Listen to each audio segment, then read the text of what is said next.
Matthieu, chapitre 7. Ne jugez pas afin de ne pas être jugés, car on vous jugera de la même manière que vous aurez jugé et on utilisera pour vous la mesure dont vous vous serez servi. Pourquoi vois-tu la paille qui est dans l'œil de ton frère et ne remarques-tu pas la poutre qui est dans ton œil? Ou comment peux-tu dire à ton frère, « Laisse-moi enlever la paille de ton œil », alors que toi, tu as une poutre dans le tien?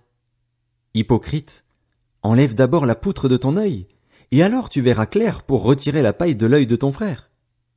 Ne donnez pas les choses saintes aux chiens et ne jetez pas vos perles devant les porcs, de peur qu'ils ne les piétinent et qu'ils ne se retournent pour vous déchirer.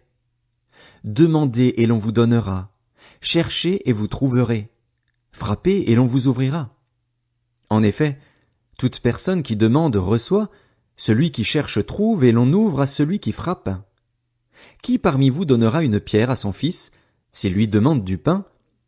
Ou s'il demande un poisson, lui donnera-t-il un serpent? Si donc, mauvais comme vous l'êtes, vous savez donner de bonnes choses à vos enfants, votre Père céleste donnera d'autant plus volontiers de bonnes choses à ceux qui les lui demandent. Tout ce que vous voudriez que les hommes fassent pour vous, vous aussi, faites-le de même pour eux, car c'est ce qu'enseignent la loi et les prophètes. Entrez par la porte étroite. En effet, large est la porte, spacieux le chemin menant à la perdition, et il y en a beaucoup qui entrent par là, mais étroite est la porte, resserré le chemin menant à la vie, et il y en a peu qui les trouvent. Méfiez-vous des prétendus prophètes. Ils viennent à vous en vêtements de brebis, mais au-dedans ce sont des loups voraces. Vous les reconnaîtrez à leurs fruits. Cueille-t-on des raisins sur des ronces ou des figues sur des chardons? Tout bon arbre produit de bons fruits, mais le mauvais arbre produit de mauvais fruits. Un bon arbre ne peut pas porter de mauvais fruits, ni un mauvais arbre porter de bons fruits. Tout arbre qui ne produit pas de bons fruits est coupé et jeté au feu. C'est donc à leurs fruits que vous les reconnaîtrez. Ceux qui me disent « Seigneur, Seigneur », n'entreront pas tous dans le royaume des cieux, mais seulement celui qui fait la volonté de mon Père céleste. Beaucoup me diront ce jour-là « Seigneur, Seigneur, n'avons-nous pas prophétisé en ton nom? N'avons-nous pas chassé des démons en ton nom? N'avons-nous pas fait beaucoup de miracles en ton nom? » Alors je leur dirai ouvertement, « Je ne vous ai jamais connus. Éloignez-vous de moi, vous qui commettez le mal. » C'est pourquoi, toute personne qui entend ces paroles que je dis et les met en pratique, je la comparerai à un homme prudent qui a construit sa maison sur le rocher. La pluie est tombée, les torrents sont venus, les vents ont soufflé et se sont déchaînés contre cette maison. Elle ne s'est pas écroulée, parce qu'elle était fondée sur le rocher. Mais toute personne qui entend ces paroles que je dis et ne les met pas en pratique, ressemblera à un fou qui a construit sa maison sur le sable. La pluie est tombée, les torrents sont venus, les vents ont soufflé et se sont abattus sur cette maison. Elle s'est écroulée et sa ruine a été grande. Quand Jésus eut fini de prononcer ces paroles, les foules restèrent frappées par son enseignement, car il enseignait avec autorité et non comme leur spécialiste de la loi. Matthieu, chapitre 8. Lorsque Jésus fut descendu de la montagne, une grande foule le suivit. Alors un lépreux s'approcha, se prosterna devant lui et dit, « Seigneur, si tu le veux, tu peux me rendre pur. » Jésus tendit la main, le toucha et dit, « Je le veux, sois pur. » Aussitôt il fut purifié de sa lèpre.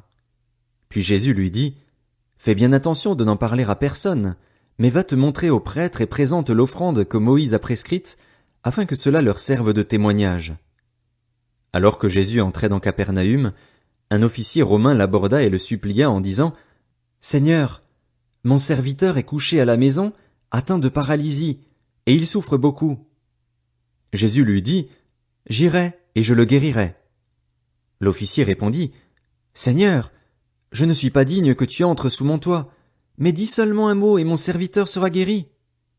En effet, moi aussi je suis un homme soumis à des supérieurs, j'ai des soldats sous mes ordres, et je dis à l'un, pars, et il part, à un autre, viens, et il vient, et à mon esclave, fais ceci, et il le fait. » Après l'avoir entendu, Jésus fut dans l'admiration, et il dit à ceux qui le suivaient, « Je vous le dis en vérité, même en Israël je n'ai pas trouvé une aussi grande foi. Or, je vous le déclare, Beaucoup viendront de l'Est et de l'Ouest et seront à table avec Abraham, Isaac et Jacob dans le royaume des cieux. Mais ceux à qui le royaume était destiné seront jetés dans les ténèbres extérieures, où il y aura des pleurs et des grincements de dents. Puis Jésus dit à l'officier, « Vas-y, et sois traité conformément à ta foi. » Et au moment même le serviteur fut guéri. Jésus se rendit ensuite à la maison de Pierre. Il vit la belle-mère de celui-ci couchée, avec de la fièvre. Il lui toucha la main et la fièvre la quitta. Puis elle se leva et le servit. Le soir venu, on amena vers Jésus de nombreux démoniaques. Il chassa les esprits par sa parole et guérit tous les malades. Ainsi s'accomplit ce que le prophète Ésaïe avait annoncé. Il a pris nos faiblesses et il s'est chargé de nos maladies. Voyant une grande foule autour de lui, Jésus donna l'ordre de passer de l'autre côté du lac.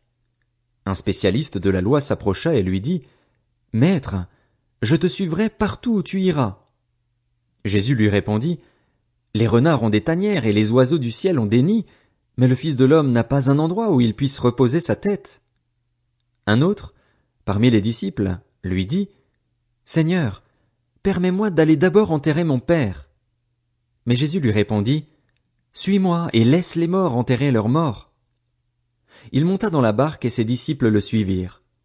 Soudain, il s'éleva sur le lac une si grande tempête que la barque était recouverte par les vagues. Et lui, il dormait. Les disciples s'approchèrent et le réveillèrent en disant, « Seigneur, sauve-nous, nous allons mourir. » Il leur dit, « Pourquoi êtes-vous si craintifs, hommes de peu de foi ?»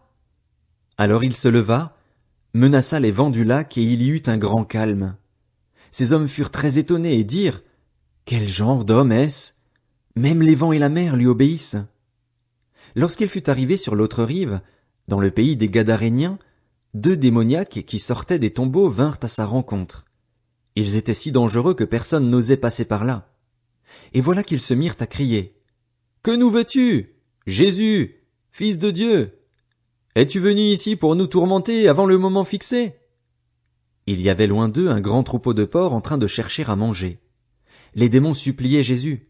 « Si tu nous chasses, permets-nous d'aller dans ce troupeau de porcs. » « Allez-y, leur dit-il.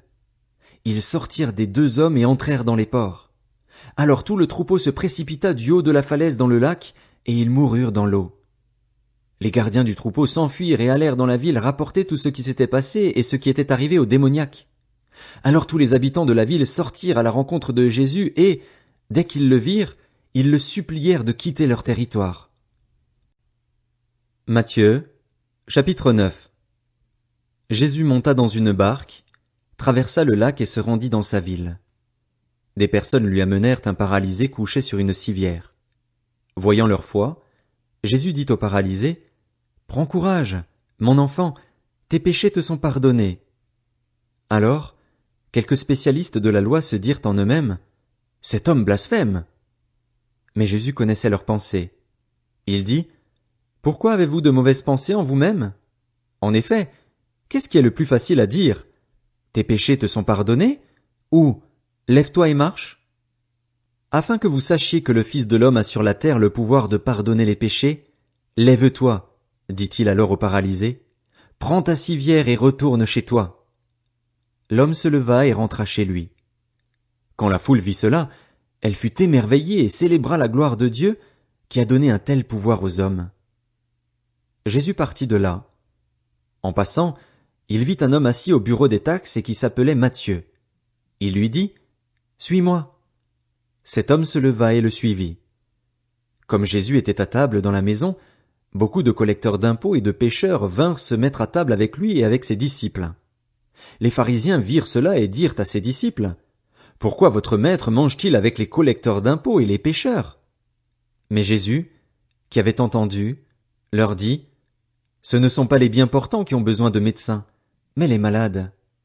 Allez apprendre ce que signifie « Je désire la bonté » et non les sacrifices. En effet, je ne suis pas venu appeler des justes, mais des pécheurs, à changer d'attitude. » Alors les disciples de Jean vinrent vers Jésus et dirent, « Pourquoi nous et les pharisiens jeûnons-nous, souvent, tandis que tes disciples ne jeûnent pas? » Jésus leur répondit, « Les invités à la noce peuvent-ils être tristes tant que le marié est avec eux? Les jours viendront où le marié leur sera enlevé, et alors ils jeûneront. Personne ne coud un morceau de tissu neuf sur un vieil habit, car la pièce ajoutée arrache une partie de l'habit et la déchirure devient pire.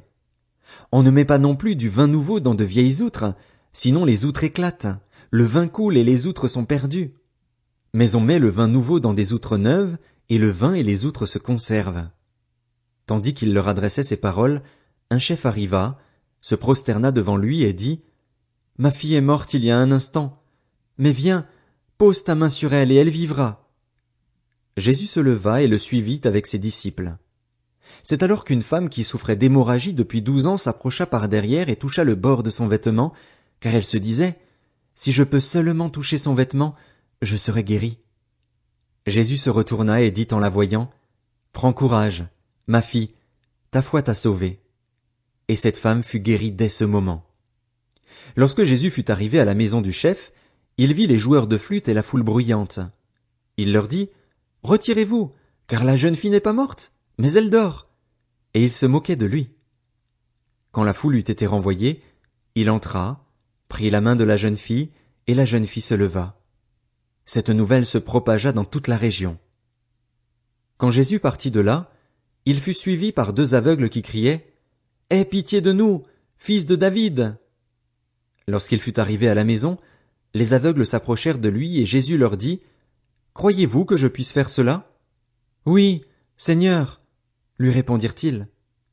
Alors il toucha leurs yeux en disant, « Soyez traités conformément à votre foi. » Et leurs yeux s'ouvrirent. Jésus leur recommanda avec sévérité, « Faites bien attention que personne ne le sache. » Mais, à peine sortis, ils parlèrent de lui dans toute la région. Comme il s'en allait, on amena à Jésus un démoniaque muet. Il chassa le démon et le muet se mit à parler.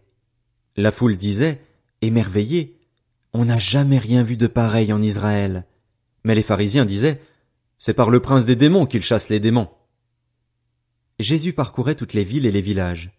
Il enseignait dans les synagogues, proclamait la bonne nouvelle du royaume et guérissait toute maladie et toute infirmité.